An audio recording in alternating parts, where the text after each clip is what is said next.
കല്യാണത്തിൻ്റെ അന്ന് കെട്ടുന്ന പുരുഷൻ വിറയ്ക്കും, വിവാഹിതയായ സ്ത്രീ ഒന്ന് വേർക്കും. കാരണം അറിയാം, ഇനി അവസാനത്തെ പെടൽ കുനിക്കലാണ്, ഇനി കുനിക്കാൻ ഇടയില്ല. അവൻ്റെ അവസാനത്തെ ചലനഘട്ടമാണ്, ഇനി കെട്ടാൻ ഒരവസരമില്ല. ഇപ്പം ജീവിതത്തിൽ സമ്പൂർണ്ണ സമർപ്പണം. ഒരു ഭാര്യയ്ക്കറിയാം, ഇനി എൻ്റെ ജീവിതത്തിൽ എന്ത് സംഭവിക്കണമെന്ന് ഞാൻ ആർക്ക് വേണ്ടി സമർപ്പിച്ചോ എൻ്റെ ഭർത്താവ് തീരുമാനിക്കും. ഭർത്താവിനറിയാം എൻ്റെ ജീവിതത്തിൽ എന്ത് സംഭവിക്കണമെന്ന് ഞാൻ ആർക്ക് വേണ്ടി സമർപ്പിച്ചോ ആ ഭാര്യയെ സ്വീകരിക്കും, തീരുമാനിക്കും. അതുകൊണ്ടാണ് കെട്ടുമ്പോൾ ആണുങ്ങൾ വിറയ്ക്കും. ഏത് പട്ടാളക്കാരനാണെങ്കിലും തോക്ക് പിടിക്കും വിറയ്ക്കാത്ത കൈ, താലി പിടിക്കും വിറയ്ക്കും. കാരണം പട്ടാളക്കാരന് പോലും അറിയാം രണ്ടാം ലോകമഹായുദ്ധം സഹിക്കാം. ഇന്നു മുതൽ ആരംഭിക്കുന്ന മൂന്നാം ലോകമഹായുദ്ധം അവന് ശക്തിക്കപ്പുറം.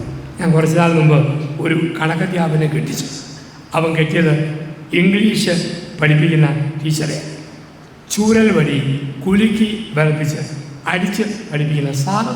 ഞാൻ നോക്കുമ്പോൾ ചൂരലിൻ്റെ നാലിൻ്റെ പകുതി കട്ടിയില്ലാത്ത ചീപ്പ് നൂൽ കെട്ടിതാലി കൊണ്ട് പെടലിൽ കെട്ടുമ്പം പിന്നെ കൈ കിടന്ന് വിറയ്ക്കുക. അവസാനം കഷ്ടപ്പെട്ട് കെട്ടിയൊപ്പിച്ച് യാത്രയായി. പിറ്റേ തിങ്കളാഴ്ച ഇവനും ഭാര്യയും കൂടി ഒരു കേക്കും കൊണ്ട് എന്നെ കാണാം.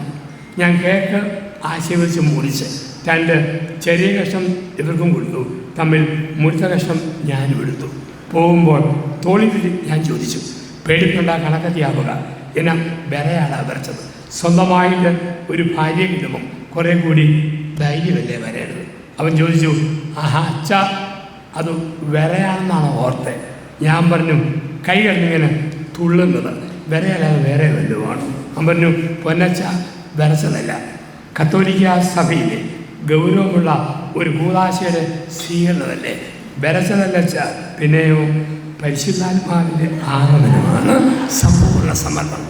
സമർപ്പിച്ച വ്യക്തിയിൽ എന്ത് സംഭവിക്കണമെന്ന് സമർപ്പണം സ്വീകരിച്ചാണ് തീരുമാനിക്കുന്നത്.